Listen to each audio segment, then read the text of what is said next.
Hello, नमस्कार, जय हिंद दोस्तों। आप सभी का स्वागत है यूनिक स्टडी अड्डा में।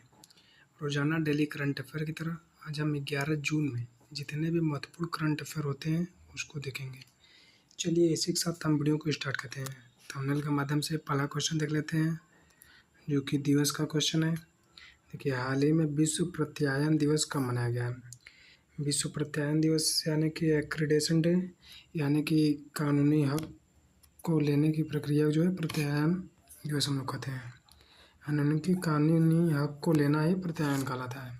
तो विश्व प्रत्यायन दिवस कब मनाया जाता है?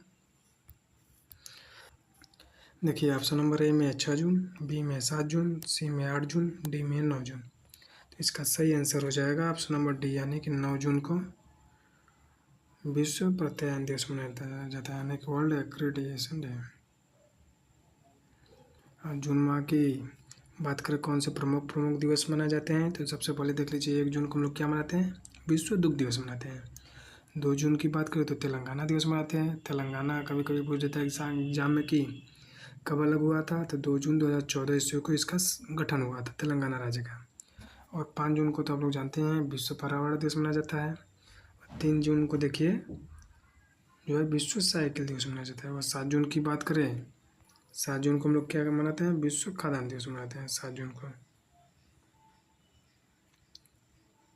इसी के साथ अब हम लोग नेक्स्ट क्वेश्चन देखते हैं। लेकिन नेक्स्ट क्वेश्चन क्या दिया हुआ है हम लोगों का?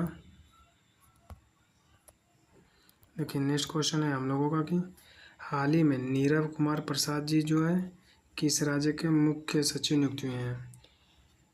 देखिए, ऑप्शन नंबर ए में आंध्र प्रदेश, बी में दिल्ली, सी में असम, डी में महाराष्ट्र। तो इसका सही आंसर हो जाएगा ऑप्शन नंबर ए, यानी कि आंध्र प्रदेश के हैं। अब हम नेक्स्ट देखते हैं कि आंध्र प्रदेश के बारे में हम लोग देखें। देखिए, आंध्र प्रदेश के बारे में हम लोग देखते हैं। आंध्र प्रदेश के सीएम कौन है? तो नवीन पटनायक जी हैं। और राज्यपाल की बात करें तो अर्जुन नजर जी हैं।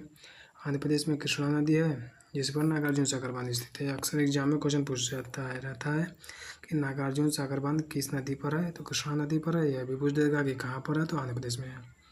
पूर्वी तट की सबसे ऊंची चोटी कौन सी है, तो महेंद्रगिरी पर्वत है। यह कहाँ पर है? आंध्र प्रदेश में। पापीकोंडा राष्ट्रीय उद्यान कहाँ है? आंध्र प्रदेश में है। और कुचिपुड़ी लोक नृत्य कहाँ का है? आंध्र प्रदेश का है। और आंध्र प्रदेश देखिए भाषाई आधार पर बनने वाला पहला राज्य है। यह भी अक्सर एग्जाम में क्वेश्चन पूछता है, बहुत इंपॉर्टेंट है। भाषाई आधार पर बनने वाला पहला राज्य आंध्र प्रदेश है। इसका कब गठन हुआ था? 1 नवंबर 1956 ईस्वी को हुआ था। आंध्र प्रदेश के तट को हम लोग क्या कहते हैं? उत्तरी सरकार तट कहते हैं। अब नेक्स्ट क्वेश्चन देखते हैं हम लोग। नेक्स्ट क्वेश्चन है हम लोगों का कि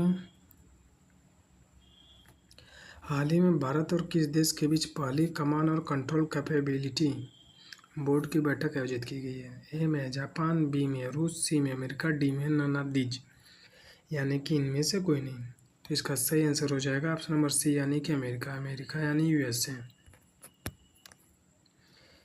इसका सही आंसर अमेरिका हो जाएगा। अमेरिका के बारे में हम लोग कुछ पॉइंट देख लीजिए।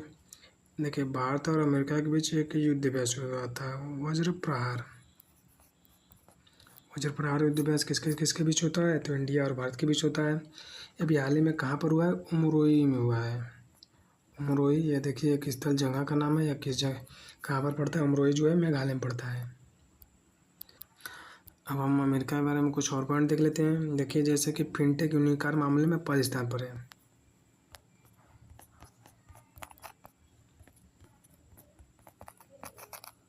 फिनटेक यूनिकार में पहले स्थान पर है।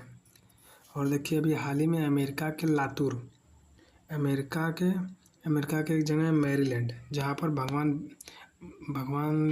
रूपी भीमराव अम्बेडकर जी की प्रतिमा का अनावरण किया गया है। मैरीलैंड में किया गया है, जो कि विश्व की सबसे ऊंची प्रतिमा विश्व में अम्बेडकर जी की प्रतिमा का जो है सबसे ऊंचा है वहीं पर है। कहाँ पर है? अमेरिका में। कहाँ पर बना है? मैरीलैंड में है। इसका सही आंसर हो जाएगा अमेरिका। नेक्स्ट क्वेश्चन देखते हैं हम लोग। देखिए, नेक्स्ट क्वेश्चन है कि हाल ही में तीसरी भारतीय विश्लेषणात्मक कांग्रेस कहाँ आयोजित की गई? ए में देहरादून, बी में बेंगलुरु, सी में दिल्ली, डी में लखनऊ। इसका सही आंसर हो जाएगा ऑप्शन नंबर यानी कि देहरादून है। नेक्स्ट क्वेश्चन देखते हैं हम लोग। नेक्स्ट क्वेश्चन है कि हाल ही में कहाँ प्रेरणा स्थल का विकास किया जा रहा है? देखिए, ए में मुंबई, बी में बेंगलुरु, सी में दिल्ली, डी में लखनऊ। इसका सही आंसर हो जाएगा नई दिल्ली। अब देखिए प्रणय स्थल का संबंध किसी से है। देखिए जो पुराना संसद नहीं है, पुराना संसद में ही प्रणय स्थल का विकास करते हैं। पुराने संसद भवन को प्रेरणा स्थल का विकास किया जा रहा है। यहाँ पर ड़ा रहेगा, स्थल का विकास किया जा रहा है। जो भी पुराना संसद है, देखिए उस संसद भवन में देखिए आज तक जितने भी पीएम यानी कि प्रधानमंत्री जी हुए हैं उनकी बायोग्राफी यानी कि वह कैसे प्रधानमंत्री बने, वहाँ पर सभी प्रधानमंत्रियों की स्टैचू लगाया जाएगा। उनके बारे में वहाँ पर शिलापट में लिखा रहेगा कि यह अपने जीवन में कैसे संघर्ष किए, कैसे पीएम बने, इन्होंने क्या प्रमुख कार्य किया, देश के विकास के लिए कौन कौन सी योजना चलाई, ये सब जितने भी हैं उनसे रिलेटेड सब उसी जगह लिखा रहेगा। कहाँ पर? पुराने संसद भवन में। पुराना संसद भवन कहाँ पर है? तो नई दिल्ली में है। तो इसका सही आंसर क्या हो जाएगा? दिल्ली हो जाएगा। प्रणय स्थल का विकास कहाँ किया जा रहा है? तो नई दिल्ली में किया जा रहा है। अब हम लोग नई दिल्ली के बारे में कुछ पॉइंट देख लेते हैं। देखिए दिल्ली, देखिए दिल्ली जो है देखिए केंद्र शासित प्रदेश है। दिल्ली जो है राचीना पहाड़ी पर स्थित है। यहाँ पर देखिए लाल किला, जामा मस्जिद, कुतुब मीनार, हुमायूं का मकबरा, अक्षरधाम मंदिर कहाँ पर है? दिल्ली में ही है। 1911 में राजधानी जो है कलकत्ता से दिल्ली हुई है और 1912 में बनी है। यानी कि देखिए घोषणा कब हुआ था कि भारत की राजधानी जो है कलकत्ता से दिल्ली होगी, तो 1911 में घोषणा हुआ था। लेकिन पूर्ण रूप में कब बना है? तो 1912 में बना है।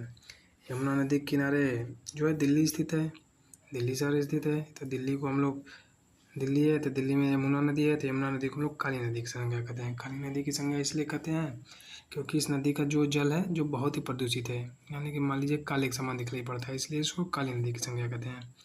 क्योंकि यहाँ पर देखिए बहुत सारी फैक्ट्रियाँ बैठी हुई हैं, तो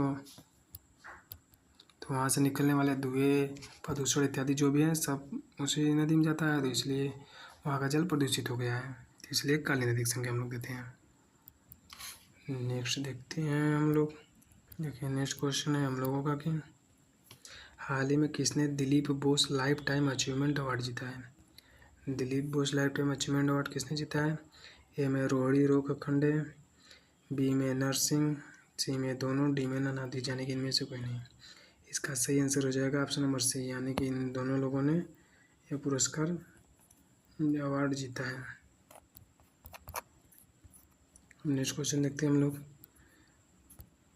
देखिए नेक्स्ट क्वेश्चन है कि हाल ही में अमन सहरावत ने बुडापेस्ट में कुश्ती रैंकिंग सीरीज में कौन सा पदक जीता है? देखिए हंगरी, बुडापेस्ट कहाँ की राजधानी है? हंगरी। हंगरी के क्या है? बुडापेस्ट है। किसने कुश्ती में पदक जीता है? तो अमन सहरावत ने जीता है। कौन सा पदक जीता है? देखिए ए में रजत पदक, बी में स्वर्ण पदक, सी में कांस्य पदक, डी में ननादीज, यानी कि इनमें से कोई नहीं। तो इसका सही आंसर हो जाएगा ऑप्शन नंबर ए। यानी कि देखिए हंगरी के बुडापेस्ट में कुश्ती रैंकिंग सीरीज का आयोजन चल रहा था, वहीं पर देखिए अमन सहरावत ने रजत पदक जीता है। नेक्स्ट देखते हैं हम लोग। देखिए नेक्स्ट क्वेश्चन है कि हाल ही में किसके द्वारा दुनिया का पहला ईवी बैटरी पासपोर्ट पेश किया गया है? ए में एमजी, बी में वोल्वो, सी में किया, डी में नन ऑफ दीज, यानी कि इनमें से कोई नहीं। तो इसका सही आंसर हो जाएगा ऑप्शन नंबर बी, यानी कि वोल्वो। वोल्वो जो है इलेक्ट्रिक व्हीकल कंपनी है जो EX90 अभी हाल ही में लॉन्च करेगा। EX90 लॉन्च किया है। SUV कार होता है यह। देखिए इसमें बैटरी का इसका तात्पर्य क्या है? देखिए जो बैटरी है इसमें यह कैसे बना है, यह पूरी डिजिटल आधारित है, यानी कि इसके जितने भी मैन्युफैक्चरिंग की क्रियाएं हैं, इससे संबंधित जितने भी बातें हैं सब डिजिटल रूप से इसका दिया हुआ है। तो इस दुनिया का पहला ईवी बैटरी पासपोर्ट पेश किसने किया था? वोल्वो कंपनी ने किया है। अब हम लोग स्टैटिक जीके के पॉइंट देख लेते हैं जो कि आगामी एग्जाम में बहुत ही पूछता है यहाँ से क्वेश्चन। देखिए आज तो मैं बता दे रहा हूँ, लेकिन कल इससे एक क्वेश्चन लाऊंगा, आप लोगों को बताना पड़ेगा। देखिए पाक जल संधि किसके किसके बीच है? देखिए पाक जल संधि किसके बीच है? भारत और श्रीलंका के बीच पाक जल संधि है।